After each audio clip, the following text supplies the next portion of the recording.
And I am live. And I'm live. Here we go. I'm still in the category of humor.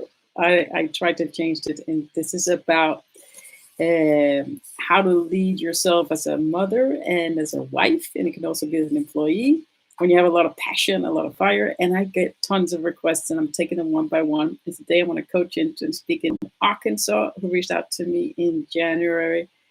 Just to give you a background, my name is Samantha. I live in Denmark, but I help women all around the world to lead themselves with love instead of fear and insecurity, and to stop yelling at our kids or take this necessary steps one by one, forgive ourselves, move on. But today I want to talk into this. I just felt so touched and there's been a lot, and I want to dive in, and I just want to help everybody. But this one stuck out. Uh, and it's from a woman who's living with the father, and I love the way she just said just what you wrote to me, and trying to understand how his little mind works and not be angry in his time of need. I would love to be compassionate before I jump into anger, and she's tired, being tired and not just needing him to listen so hard. I love your come from. I really do. Trying to understand how his little mind works. Uh, and if we're able to do that just for a brief second, that's really interesting because their minds are so different. I had this little thing my kid picked up. I wanted to show it's out in the kitchen, like a little dead leaf with strings on it. It was very, very beautiful. Like they pick up things, and they look at it completely different, beer cans and all kinds of things. So I love that's what you want. Understand how his little mind works and not get angry in his time of need. So number one thing is, of course, you get to forgive yourself for not doing that and just fail and recommit to understanding how his little mind works. And would that come from? I don't think you can lose. But we're going to forgive ourselves. And I love that you're curious about how his mind works, because kids are their minds are so different, right? And when we can actually listen to them, they will guide us and tell us. I think they're very connected to God and to what we're not really listening to anymore. And so they will tell you some good truths. They are instant, constant, instant feedback, right? But I've heard some things, and then I go like, wow. Like if it's stressful or something, when I can tune in and listen to them, which doesn't happen that often, it's really wisdom. But we're not in the right place. We're not hearing them, and we're hearing them we're experiencing them just triggering us. And so lead yourself. If you don't want to be angry in his time of need, don't be angry at yourself in your time of need. If you want to be compassionate towards him before you jump into anger, be compassionate towards yourself. Give what you want to get, but start with yourself. Give to yourself what you want to get. I find that I blame myself deep down for being quote unquote bad parent, terrible mother, all those things. And that builds a pressure, and everything I do from that point up doesn't get a good result. And it's kind of like it's blame spillover when I so badly do not want to shout at my kids. And when I'm in that state, and then I do shout, I get so disappointed. It's kind of like having great expectations. You always get disappointed, and you host a huge pity party. So you got to start with yourself and lead yourself. And I love that you, I don't want to mention your name in case of privacy, but this lovely woman in Arkansas, that you want to try to understand how his little mind works, and make it about that. And because most of the time in parenting, it's about our own insecurity and what do people think about us, and what do we think about ourselves, and it's not really about our child. It's more about us, and what I want to feel relieved from feeling like a bad mother. I so badly want to feel like a good mom because I know I'm a loving mom and I have all these qualities, but I feel I'm not living it out. So why do I so badly want those mom creds and to do right because I feel like I do wrong all the time? But that's not about my kids. That's about me wanting so badly to finally do something. It's like they do the more we want it, the less we get it, right? And the more desperate we are. But why are we so desperate? Underneath all of that, you could just believe and know that you're a loving mother and a good mom. Then all that desperation goes away. And I think this woman is a far way ahead of just trying to understand how his little mind works. But deep down, if we're operating out of blaming ourselves and not forgiving ourselves, that's going to just spill over. I know I've blamed my husband, my ex-husband, for like literally everything, and I've just been pointing my fingers first thing. And then we even laugh about it a lot. I always moved that scissor, or I always did something, but my go-to is to blame. And that will only change when I stop blaming myself and take that burden off my shoulder and trust that I am a loving mother. I fail, but I can always recommit. And my truest nature, it is not what I do or say when I lose it. That's just part of the journey, and I get back to my core and back to who I am. And and when we do get angry in their time of need, as soon as you take responsibility, or as soon as you're able to, we can't really shift and look at it from the kid's point of view or our husband's point of view if we're not honest and still blaming ourselves, because we're still defensive, right? So when the only time to really get how his little mind works is when we can jump over and forget about ourselves and let go of that. And it's such a relief to like look up and out, away from yourself and your own pain and suffering. And I know that I hosted can't speak hosted huge pity parties, and I know them so well, and I was stuck in them, and the only one who created them. And I love that expression, hosting, because they're inside yourself and you're hosting them.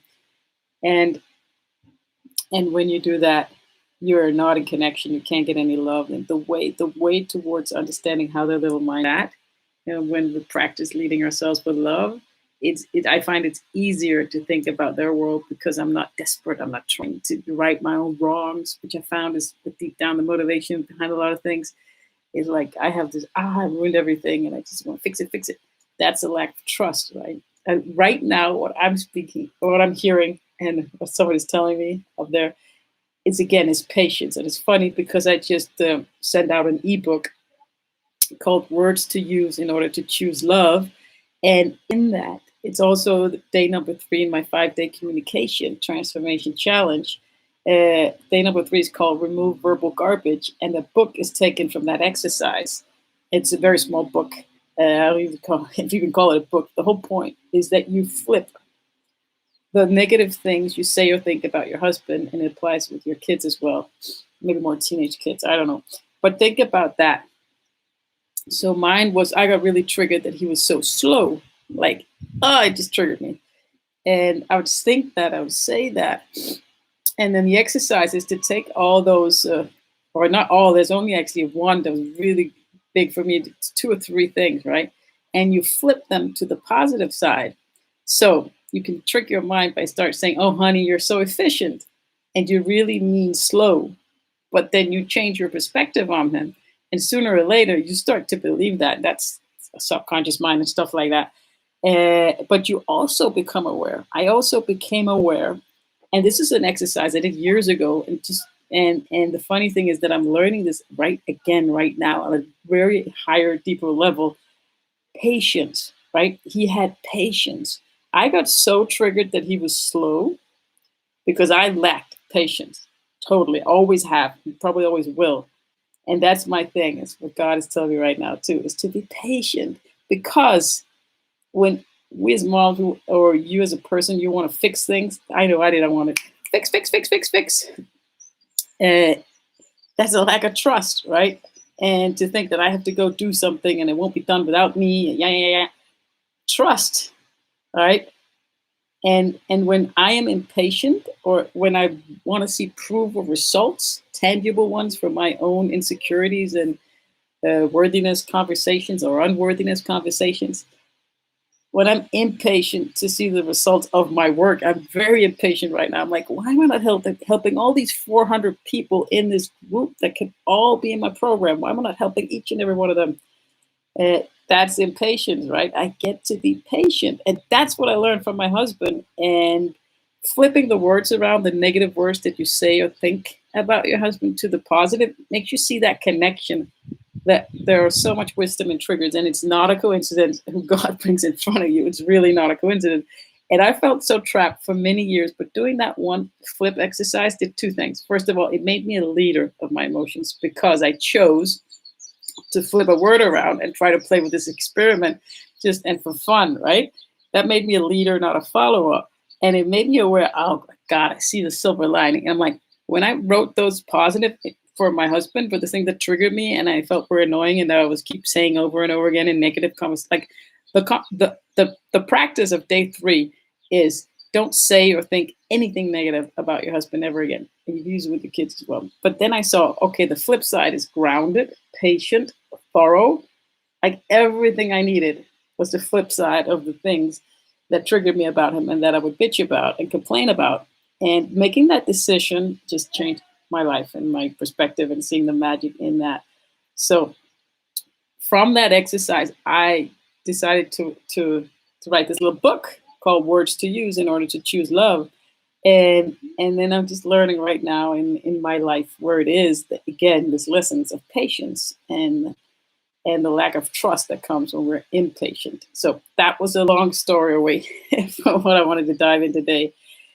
But to this woman that wants to not be angry in his time of need, I honor your wish, I honor your want, and I'm so happy you reached out. And I am sorry it took me so long to get back to you. I realize now I see that it was in January.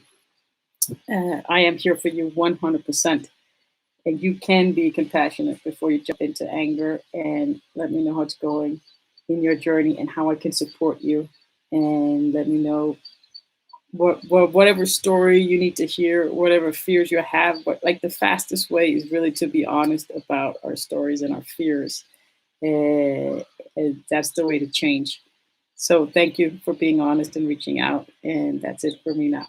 Okay, bye. Also, oh, I didn't stop yet. Just come to think of it, I am doing a free masterclass on Sunday, which has been very, very popular. It's called Managing Your Mind. It was called Manage Your Emotions in order to get better communication and connection. How to manage your emotions to get better communication and connection with your husband and kids. And I just revealed a little bit. The trick is to manage your mind, first of all, in order to manage your emotions.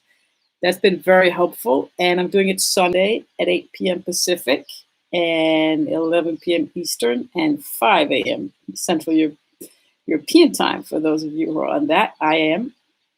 And I'll shoot a link in here for it. It really helps with getting immediate results in how to manage your emotions and get instant connection. And when you see that power, we fail to recommit 100 times, but when you see, wow, I could change. I could actually get into connection with my son or my husband instantly when I practice these tools that I teach.